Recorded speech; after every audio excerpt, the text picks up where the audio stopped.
La coordination, c'est un réel besoin. Le système de santé français est efficace, je dirais même de qualité, mais il doit évoluer, on le sait tous, compte tenu des nouveaux besoins. C'est le maintien à domicile, les pathologies chroniques et compte tenu aussi de l'arrivée de la révolution du numérique dans la santé, tout ça va nous permettre d'évoluer et de modifier sensiblement nos pratiques. Les réponses à la coordination, actuellement, il y a eu une première tentative de rémunération qui était celle des ENMR, les expérimentations nouvelles formes de rémunération, qui ont été réservées à un certain nombre de maisons de santé. 2008, c'est l'appel d'offres, l'écriture du cahier des charges pour les ENMR. 2009, ça démarre. Les ENMR organisent, donc je vous rappelle, c'est la prise en charge autour d'équipes fermées, constituée en SISA, en Société interprofessionnelle de soins ambulatoires, sous contrat avec des ARS et rémunérée au forfait. Le tout sur FONFIR, on est dans l'expérimentation. En 2014, le ministre de la Santé veut passer une phase de généralisation de la coordination et donc on est obligé aussi de faire une phase d'évaluation. Cette évaluation est faite par un grand rapport de l'IRDES qui, d'ailleurs, aura bien du mal à statuer ou à conclure sur une positivité de la formule des ENMR. Il aura une conclusion qui sera surtout axée sur l'intérêt d'être en maison de santé. 2014, toujours l'été, c'est l'échec des négociations accords conventionnels interprofessionnels. Ces négociations dictées, commandées par la ministre et engagées par le directeur de la Caisse d'assurance maladie de l'époque, avaient un objectif, c'était officiellement de pérenniser les ENMR, c'est-à-dire ces maisons de santé qui marchaient au forfait et qui avaient engagé pour certaines des frais, et devant la non-pérennisation de la solvabilisation, on a présenté cette formule des ACI pour rentrer en conventionnel les expérimentations de nouvelles formes de rémunération. Le règlement arbitral donc, est mis en place en février 2015. Il est issu donc du rapport Fragonard à l'issue de cet échec des négociations assis et de la possibilité que s'était donnée la ministre dans une loi de financement de sécurité sociale de passer par un règlement arbitral. Donc elle fait fi de la non-signature des syndicats, toutes professions de santé libérales confondues, et elle passe par ce règlement arbitral. Ce qui lui permet donc de généraliser le modèle des ENMR légèrement évolué. Le SML, je vous rappelle, était le seul syndicat attaqué en justice, c'est ce règlement arbitral. 2008, donc vous voyez, c'est la création, c'est 2009 les premières, 2014 c'est l'évaluation, 2015 c'est le règlement arbitral. Conclusion, en 2015, sous prétexte de sauver certaines maisons de santé, la ministre étend le modèle à l'Hexagone. Et on est dans un modèle unique, il n'y a pas d'autre modèle. Les expérimentations auparavant financées sur le fonds d'intervention régional, le FIR, sont maintenant basculées sur la convention. Donc vous voyez qu'on arrive à un stade de transformation et d'organisation du système, puisque maintenant on peut le financer. La loi de santé. La loi de santé veut se donner les moyens d'organiser la coordination autour de ce même modèle. Dans la loi de santé, reprenez les articles 12, 12 bis et d'autres, dans la loi de santé, on reprend une coordination sanitaire, selon le modèle des équipes de soins fermées des ENMR.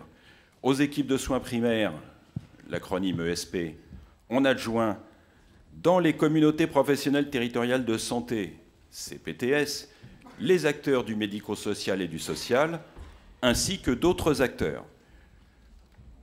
Le SML, avec d'autres partenaires, a cherché dans la loi de santé l'écriture, la définition de ces équipes de soins primaires. On les a retrouvées dans l'article 25. L'article 25, qui est un article qui avait pour objectif de définir le périmètre du transfert des données de santé au sein d'une équipe de soins. Alors l'article 25, je vous l'ai reprécisé, donc il précise la définition des équipes de soins. Il introduit des acteurs différents. et en concurrence des acteurs libéraux. Ces acteurs différents sont potentiellement, on l'a déjà vu lors des groupes de travail depuis des mois et des mois, l'entrée du capital, elle permet l'entrée du capital dans notre organisation du système de santé.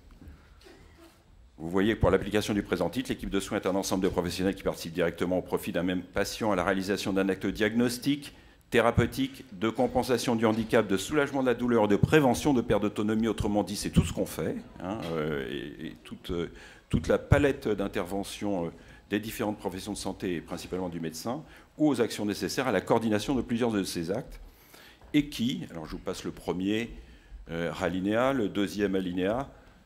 Le premier alinéa, c'est les établissements de santé. Le deuxième alinéa, c'est une équipe classique centrée autour d'un patient avec l'accord du médecin.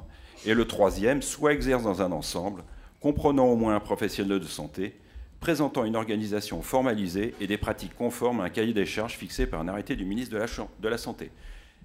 Si quelqu'un est capable de dire ce que ça interdit, qu'il le dise. L'alternative, donc, face à ce modèle unique, le syndicat des médecins libéraux, avec d'autres partenaires, mais nous avons été un moteur principal, propose donc de mettre en place un cadre national de l'organisation et de la rémunération de la coordination qui soit ouvert à tous les patients. Tous, pas simplement ceux qui étaient en équipe fermée dans ces maisons de santé ou autres. Je rappelle que l'SML n'a pas, contrairement à ce qui est colporté, de grief contre le principe des maisons de santé et du regroupement, c'est simplement contre les formes de subvention et du financement de l'organisation, la course aux subventions qui désorganise notre système, comme ça a désorganisé l'agriculture en France, que nous condamnons.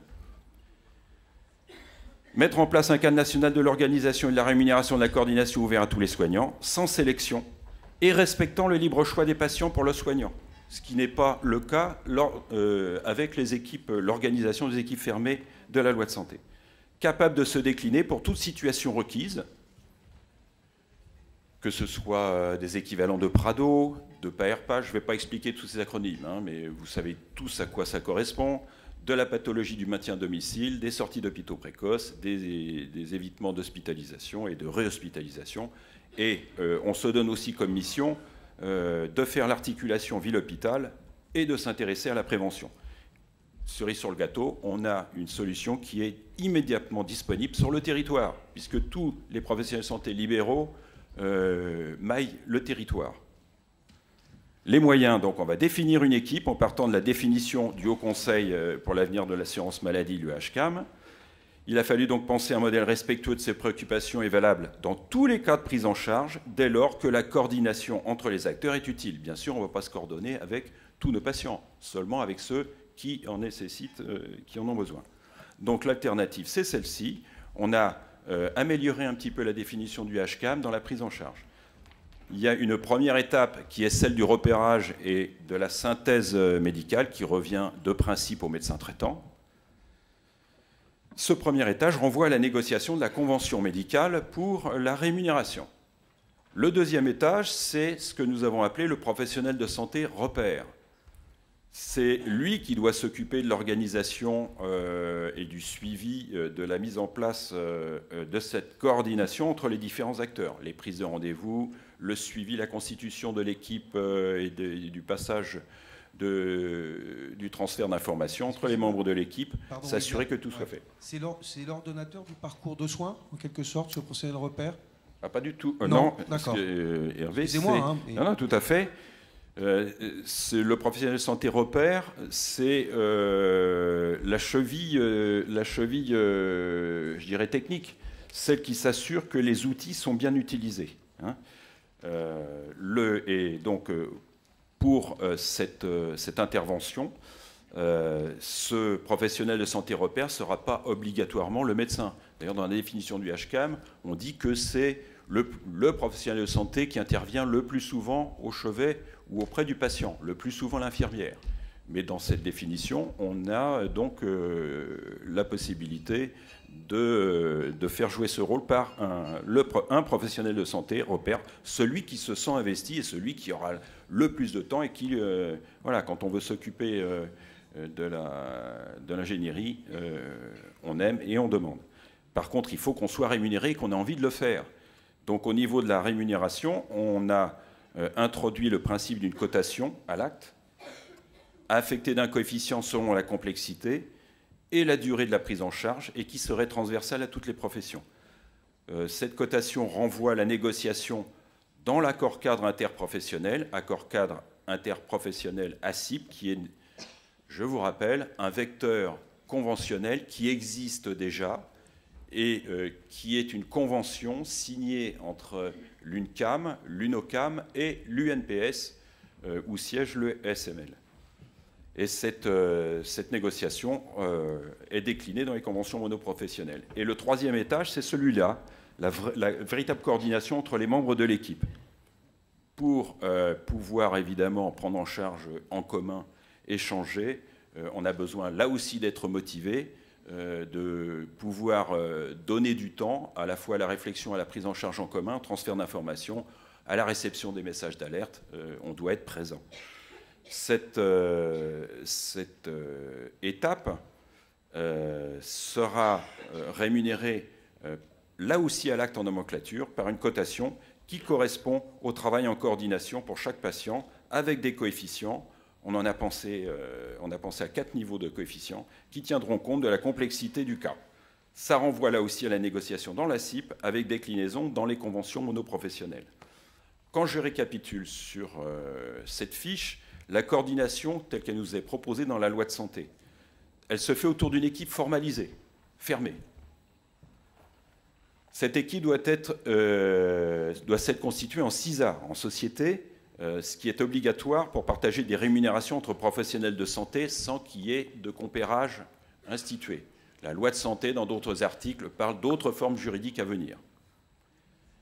Il faut donc avoir rédigé un projet de santé conforme au projet régional de santé, décidé par l'ARS. Elles sont destinées à se constituer, vous l'avez vu, en communauté professionnelle territoriale de santé, avec le secteur social et le médico-social, plus d'autres acteurs. Le SML a identifié l'arrivée potentielle dangereuse du capital dans le domaine de la santé. On sait qu'ils ont déjà déstructuré un certain nombre de secteurs, dont la biologie en France, qui se retrouvent donc dans une même entité. Ces structures sont payées au forfait et la composition de l'équipe est imposée aux patients. Cette fiche reprend la coordination, résume la coordination telle que nous l'avons pensée en tant que libéraux. Elle se fait donc autour d'un patient qui va garder le libre choix des différents professionnels de santé de son équipe, ou en tout cas de ceux qui interviennent autour de lui, qu'on va appeler équipe. On n'a pas besoin de se constituer en CISA. La coordination sanitaire, vous l'avez vu, elle reste distincte. Par contre, elle a besoin de dialoguer avec le secteur social et le secteur médico-social. On a donc, nous, une coordination sanitaire qui dialogue avec une coordination sociale et médico-sociale. La rémunération se fait à l'acte. Elle est possible pour tous les médecins, avec tous les professionnels de santé possibles. Tout se passe en conventionnel. Il n'y a pas besoin de se constituer en entité avant de prendre le cas du patient en charge. Et enfin, elle préserve de l'arrivée du capital. Je vous remercie. Merci, William. Restez à la tribune, si vous voulez bien, William. Je me tourne déjà vers la salle pour voir s'il y a déjà des questions. Est-ce qu'il y a des doigts qui se lèvent ou est-ce que c'est après? Est-ce que vous digérez déjà les... Voilà, madame. Oui, je voudrais poser une question. Qui est-ce qui va payer? C'est le patient qui paiera son acte de consultation? Oui, ça c'est la coordination. Donc l'acte continue, évidemment. Hein. C'est un acte de coordination à la nomenclature supplémentaire. Dès lors qu'il y a une coordination, donc ce qui nécessite une inclusion dans le cas, il va y avoir une régulation des cas d'entrée. On est d'accord, évidemment, pour réguler. Hein. Oui, ça se passe en nomenclature, l'acte est conservé. Mais on a bien vu ce qui va se passer avec l'évolution du système de soins. Je pense que la nomenclature n'est pas destinée à être évaluée à la hausse, ni régulièrement, ni de façon importante. Par contre, ces formes de coordination qui demandent l'accès à des systèmes d'information de santé, à du temps de coordination, à du partage, et permettre à chaque profession de santé de se centrer sur son cœur de métier, c'est clairement ce qu'on doit juste une envisager. question complémentaire, et après, monsieur. Juste, est-ce que vous êtes essayé à tarifer les différentes cotations telles que sont les souhaits du SML, les coefficients? Et est-ce que vous auriez une idée des moyens supplémentaires? Parce qu'il faut des moyens supplémentaires pour rémunérer cette coordination. Est-ce que vous avez une revendication qu'on pourrait, par exemple, présenter à Nicolas Revel cet après-midi? Non, on n'a pas fait tourner les moulinettes. En principe, c'est pas un syndicat qui a les moyens d'approcher la réalité des choses. Ouais. Par contre, ce qu'on sait, c'est qu'on peut procéder par expérimentation et dans l'avenant. Et dans ces expérimentations, oui, on a des propositions. D'accord. Monsieur là-bas au bout, à gauche peut-être, et puis après... Bon, alors, monsieur là, excusez-moi, hein, monsieur et monsieur. Oui, juste une précision, une confirmation. Dans le cadre de la loi de santé, effectivement, c'est ouvert uniquement aux médecins généralistes de premier recours, alors que dans l'alternative que nous proposons, c'est ouvert à l'ensemble des médecins, y compris les spécialistes. C'est bien ça? Répète ta question, s'il te plaît. I repeat. Yes. Je disais que dans la loi de santé, c'est ouvert aux médecins généralistes essentiellement et uniquement même, alors que dans l'alternative que nous proposons, c'est ouvert à l'ensemble des médecins, y compris donc les spécialistes. Alors, tout à fait, je confirme. Hein. Dans la loi de santé, le spécialiste, dans sa rémunération au niveau de la coordination, il vaut 200 points dans le règlement arbitral. Merci. Monsieur ? Oui, s'il vous plaît, est-ce que c'est possible de faire un HN lorsque le cas est justifié ? Alors là, rien à voir avec la coordination, mais ça dépend de la... Non, mais c'est très important, je suis d'accord, mais ça n'interviendra pas dans la coordination. Je suppose que le HN sera toujours possible. Ça, on devra veiller de toute façon à... Hein. C'est hors nomenclature, on est d'accord, hein, William? Moi, j'ai pas compris, donc c'est hors nomenclature le HN, c'est ça? Oui, c'est ça. D'accord, merci. Autre question? Un des gros arguments de la coordination, je suis là, William. Un des gros arguments de la coordination, c'est de pouvoir disposer de données statistiques et de pouvoir faire des économies de volume. Est-ce qu'il te semble illicite que la profession s'engage, en regard d'une coordination rémunérée, à pouvoir disposer de ces données? C'est-à-dire qu'en fait, nécessairement, la coordination laisse des traces écrites dans les dossiers des médecins et de leur consultation. Bien sûr, on doit essayer d'exploiter au maximum nos possibilités. La création des bases de données, ça c'est une autre question que tu poses. En tout cas, là, dans la loi de santé, ce qu'on a perdu, c'est l'accès des représentants des URPS, des syndicats, l'accès à la base de données dans l'open data. Actuellement, on a perdu cet accès, les URPS n'ont plus accès. D'accord, non, mais ce que je veux dire, c'est qu'individuellement, la rémunération pour coordination pourrait être subordonnée à l'existence d'un document écrit dans le dossier patient du médecin, simplement pour valider le fait qu'on ne fasse pas du vent et qu'on ne fasse pas de la surconsommation au nom de la coordination fictive. Alors ça fait partie du premier étage de la coordination que tu as vu. Effectivement, ça renvoie à une négociation dans la convention médicale, et c'est le premier, ça revient de principe au médecin traitant, qui va rédiger ce document. Oui, c'est lui qui va inclure le patient, donc volet de liaison, etc. Tout ça pour dire que nous devons, nous, de notre côté, avoir des exigences de qualité qui sont opposables et qui, malheureusement, sont, on est presque entre nous, pas toujours présentes. C'est bien dommage. Bien sûr, mais actuellement, je te fais remarquer qu'on n'a rien on n'a aucune rémunération, aucune incitation. Non, je suis entièrement d'accord. C'est qu'on a vraiment quelque chose à vendre. C'est un dossier complet, coordonné. La preuve, j'ai mon compte-rendu qui est là. Tout à fait. Et ça, c'est tangible. Oui, William, juste une question. Ce projet, vous allez le défendre et le proposer concrètement à qui? Est-ce que c'est dans le cadre de la convention, négation de la convention avec l'assurance maladie? Comment vous allez le porter, ce projet? Il a déjà été présenté à l'assurance maladie. D'accord. Lors des négociations accord cadre interprofessionnel de l'été 2014, présenté mais nous n'avons obtenu aucune réponse D'accord. Donc de la part de la précédente équipe de l'assurance maladie.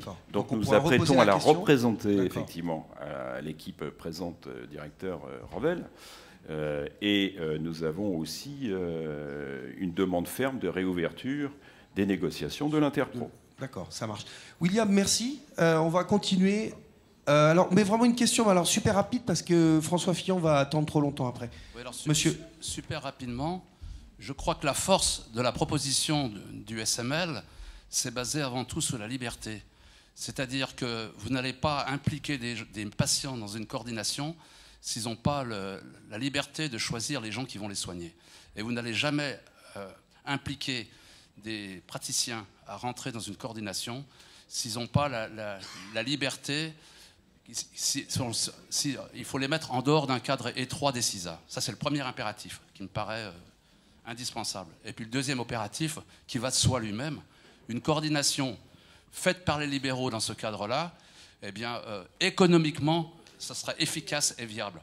Vous allez proposer un système étroit dans un cadre de CISA tel que c'est proposé par notre gouvernement, eh bien, ça va coûter très cher et ça sera inefficace. C'est pour ça que c'est indiscutable. Il n'y a que le projet SML qui est viable.